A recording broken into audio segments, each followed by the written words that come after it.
오늘은 출애굽기 16장 11절에서 16절까지의 말씀을 가지고 하나님의 말씀을 함께 나누겠습니다. 이스라엘 백성들이 400년간의 애굽의 노예 생활을 끝내고 지도자 모세를 따라 출애굽하게 됩니다. 애굽을 나온 이스라엘 백성들은 광야길을 걷게 되었습니다. 민수기 1장 46절을 보면 당시 20세 이상의 장정의 수가 60만 3,350명, 엄청난 숫자가 출애굽의 여정을 따라서 나왔다고 기록이 되어 있는데, 이것으로 보아서 당시 전체 인구는 약 200만 명이 넘었을 것으로 추정할 수가 있습니다. 상상해 보십시오. 200만이 넘는 거대한 한 민족 전체가 노예 생활을 하다가 집단으로 탈출을 했다는 것입니다. 200명이 탈출하는 것도 어려운 일인데 그 10,000배가 넘는 200만 명이 탈출한 사건은 기적이 아니고서는 설명할 길이 없습니다. 성경에 기록된 출애굽 과정은 처음부터 끝까지가 기적의 연속이었습니다. 물이 피로 변하고 하늘에서 우박이 떨어지고 전염병이 창궐하고 온 천지가 암흑으로 변하고 장자가 죽는 끔찍한 10가지 재앙이 애굽을 휩쓸고 간 후에야 비로소 애굽을 탈출할 수 있었습니다. 그러나 그것이 끝이 아니었습니다. 바로의 군대가 추격해오자 홍해가 갈라지고 그 갈라진 바닷길을 이스라엘 백성이 건너자 추격하던 바로의 군대가 수장되어 몰살을 당합니다. 이 초자연적인 기적을 이스라엘 민족 전체가 목격하게 되는 것입니다. 이 놀라운 경험을 출애굽기 14장 31절은 이렇게 기록하고 있습니다. 이스라엘이 여호와께서 애굽 사람들에게 행하신 그 큰 능력을 보았으므로 백성이 여호와를 경외하며 여호와와 그의 종 모세를 믿었더라. 그리고 이어지는 15장은 그들에게 구원을 허락하신 하나님에 대한 감사와 찬양으로 시작됩니다. 모세와 이스라엘 자손이 이 노래로 여호와께 노래하니 일러스되 내가 여호와를 찬송하리니 그는 높고 영화로우시며 말과 그 탄자를 바다에 던졌음이로다. 여호와는 나의 힘이요 노래시며 나의 구원이시로다. 그는 나의 하나님이시니 내가 그를 찬송할 것이요 내 아버지의 하나님이시니 내가 그를 높이리로다. 그러나 그들의 찬양은 오래 가지 않습니다.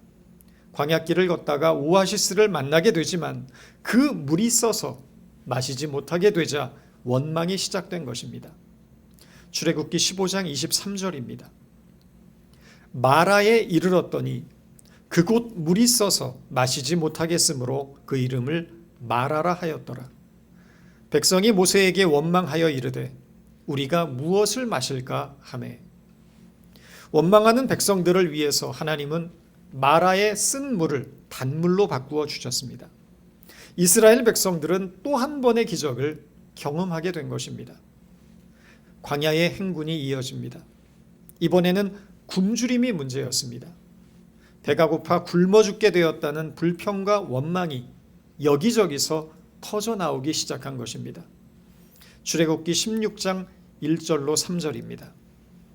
이스라엘 자손 온 회중이 그 광야에서 모세와 아론을 원망하여 이스라엘 자손이 그들에게 이르되 우리가 애굽 땅에서 고기가마 곁에 앉아 있던 때와 떡을 배불리 먹던 때에 여호와의 손에 죽었더라면 좋았을 것을 너희가 이 광야로 우리를 인도해내어 온 회중이 줄여 죽게 하는지라. 불과 얼마 전까지만 해도 하나님의 능력을 찬양하던 그들이었지만 배고픔과 굶주림 앞에서 또다시 원망하고 불평하는 것입니다.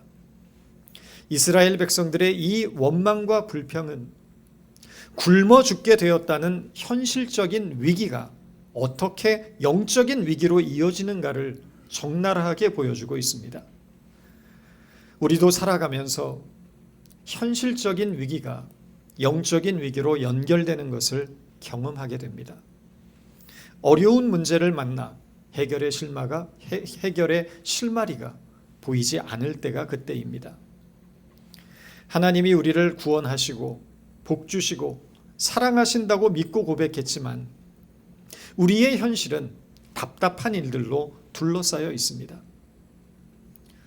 자식들은 말을 듣지 않고 몸은 아프고 돈은 벌리지 않고 돈 들어갈 곳은 많습니다.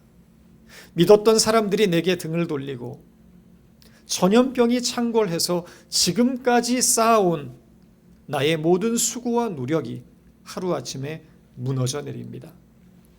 삶이 여간 고달프고 힘든 것이 아닙니다. 살아갈 희망이 보이지 않습니다. 과연 이것이 믿음으로 구원받은 자의 삶인가? 이 고통과 어려움에도 불구하고 내가 계속 살아야 할 이유가 있는가? 내 인생이 살 가치가 있는가? 자괴감에 빠져 괴로워하고 좌절합니다.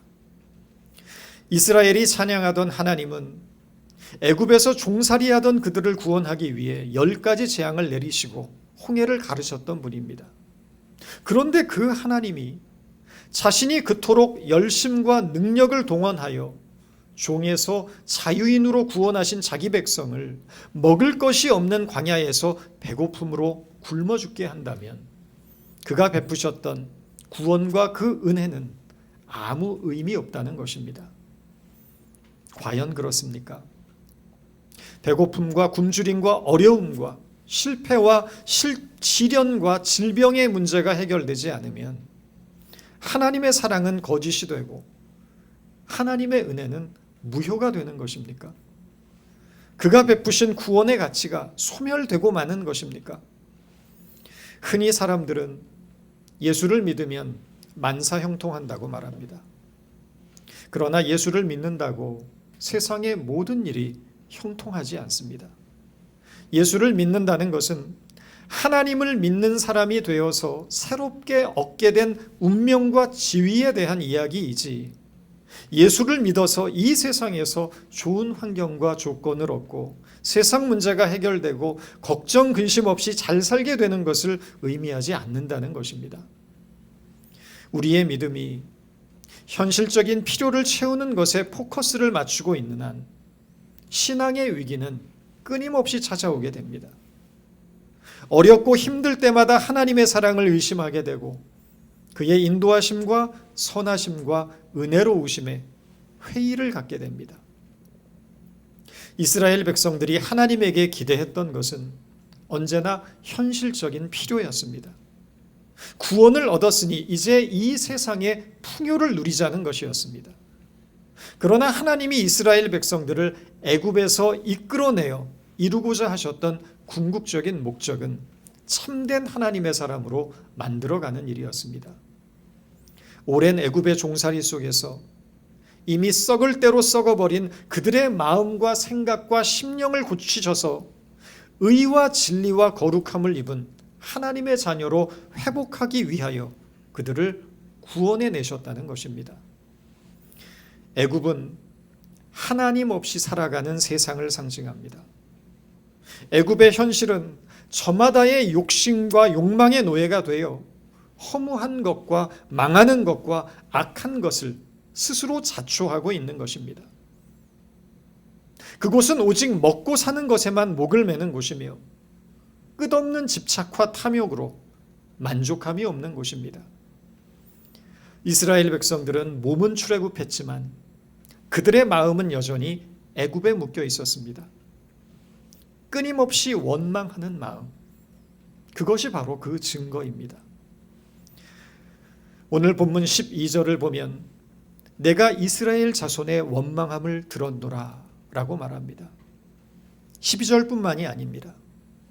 앞서 출애굽기 15장 24절에서도 백성이 모세에게 원망하여 이르되 우리가 무엇을 마실까 하매, 16장 2절에서도 이스라엘 자손 온 회중이 그 광야에서 모세와 아론을 원망하여 라고 말합니다. 16장 9절에서도 원망은 반복됩니다. 여호와께서 너희의 원망함을 들으셨느니라. 광야를 행진하는 이스라엘 백성들에게서 가장 많이 발견되는 단어가 바로 원망입니다. 원망은 부족함과 결핍이 많은 사람들에게 나타나는 중요한 특징입니다. 물론 원망도 자기의 뜻을 전달하는 방법은 될 수 있습니다. 어떤 사람이 원망을 하면 우리는 그에게 무엇이 부족한지, 무엇이 결핍되어 있는지, 무엇이 필요한지를 알게 됩니다. 그러나 원망으로 구하면 얻을 수는 있을지 모르지만 많은 부작용을 낳게 됩니다. 부모님에게 하면 평생 후회되는 말 7가지가 있다고 합니다. 난 엄마 아빠처럼 살지 않을 거야. 차라리 내가 태어나지 않았더라면. 다른 집 부모들은 안 그래. 엄마 아빠가 무슨 상관이야, 내 인생인데. 이게 다 엄마 아빠 때문이야. 엄마 아빠가 뭘 알아? 나한테 엄마 아빠가 해준 게 뭐가 있는데. 하나같이 부모의 마음을 아프게 하는 원망의 말들입니다. 남들처럼 잘 먹이고 입히지 못한 것을 항상 가슴 아파하면서 자식들에게 잘 해준 것보다 잘 해주지 못한 것을 미안해하시는 부모님의 마음을 조금이라도 헤아린다면 키워주셔서 감사합니다. 저의 엄마 아빠가 되어주셔서 감사합니다. 저를 위해 희생하신 그 모든 것들을 감사합니다. 부모님에 대한 신뢰와 존경과 사랑을 담아서 항상 감사해야 할 것입니다. 하나님의 사람은 감사하는 사람이기 때문입니다. 우리에게 허락하신 모든 삶의 조건에 감사할 수 있기를 바랍니다. 날마다 우리가 삶을 감사로 채워나갈 때 우리의 삶은 더욱 복되고 아름다운 삶이 될 것입니다. 주목해야 할 것은 이스라엘 백성들의 원망에 대해서 하나님이 응답하고 계시다는 사실입니다. 먹을 것이 없어 굶어 죽게 되었다고 원망하는 이스라엘 백성들에게 하나님은 만나를 허락해 주십니다. 본문의 12절입니다. 내가 이스라엘 자손의 원망함을 들었노라.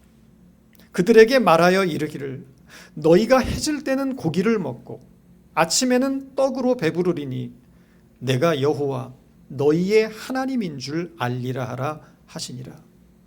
하나님의 은혜는 이토록 놀랍습니다. 원망하는 자에게도 필요한 것들을 공급해 주시기 때문입니다. 이것은 악인에게도 햇빛을 주시고 불의한 자에게도 비를 내려주시는 하나님의 공평이고 자비입니다. 이스라엘 백성들은 원망함으로 만나를 얻어냈습니다. 그러나 신앙의 목적은 수단과 방법을 가리지 않고 우리가 원하는 것을 얻어내는 것에 있지 않습니다. 우리 삶에 부족함이 없도록 우리를 돌보시고 우리를 신실하게 우리를 위하여 공급해 주시는 하나님의 은혜에 감사함으로 나아갈 때 우리는 놀라운 하나님의 은혜를 경험하게 되는 것입니다. 우리 삶에 많은 부족함과 필요가 있지만 원망함으로 하나님 앞에 나가지 마시고 감사함으로 나가실 수 있기를 바랍니다. 아무것도 염려하지 말고 오직 모든 일에 기도와 간구로 너희 구할 것을 감사함으로 하나님께 아뢰라. 그리하면 모든 지각에 뛰어나신 하나님의 평강이 그리스도 예수 안에서 너희의 마음과 생각을 지키시리라. 원망으로 얻는 것보다 감사함으로 구하여 얻는 것이 가치 있는 것입니다. 하나님의 성실하심과 진실하심을 믿고 감사함으로 구하는 자에게 하나님께서는 삶의 풍성한 기쁨을 더하여 주실 것입니다. 만나는 이스라엘 백성들이 광야 생활을 했던 40년 동안 하루도 빠짐없이 매일 아침마다 온 지면에 내렸습니다. 이것은 틀림없는 기적입니다. 그러나 만나는 자연에서 나는 자연물입니다. 없는 것을 하나님께서 새롭게 창조해내신 음식이 아니라는 것입니다. 만나는 광야에서 자라나는 이름 없는 식물의 잎사귀에 맺히는 이슬 모양의 진액입니다. 아주 소량으로 분비되는 이 진액이 기온이 낮은 밤 사이에 나와서 아침이 되어서는 비교적 단단하게 굳어지는 것입니다. 성경은 단맛이 나는 꿀 섞은 과자 같았다고 표현하고 있는데 그 양이 지극히 적어서 사람이 먹을 수 있는 정도는 아니었다는 것입니다. 그런데 하나님께서는 이 만나를 매일 아침마다 풍성하게 쏟아 부어주신 것입니다. 분명한 기적이지만 없는 것에서 창조된 것이 아니라 이미 광야에 존재하고 있던 식물을 근거로 하여 발생한 기적이라는 것입니다. 우리는 기적을 초월적이며 초자연적인 것으로만 생각하려는 경향이 있습니다. 물론 하나님은 자연 세계를 넘어서서 초월적인 기적을 행하실 수 있는 분입니다.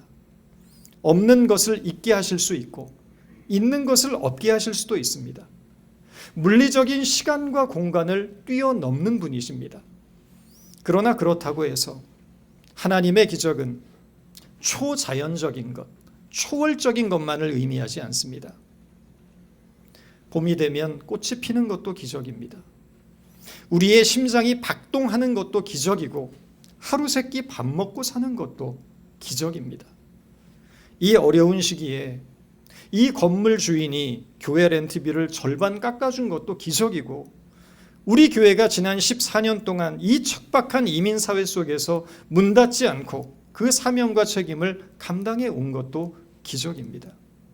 따지고 보면 기적 아닌 것이 없습니다. 모든 것이 기적입니다. 저와 여러분은 매일 매순간 하나님이 베풀어 주시는 기적 속에서 살아가고 있는 것입니다. 왜 그렇습니까? 우리가 왜 그렇게 고백하는 것입니까? 이 모든 것이 하나님의 주권과 통치와 섭리 가운데 있음을 믿기 때문입니다.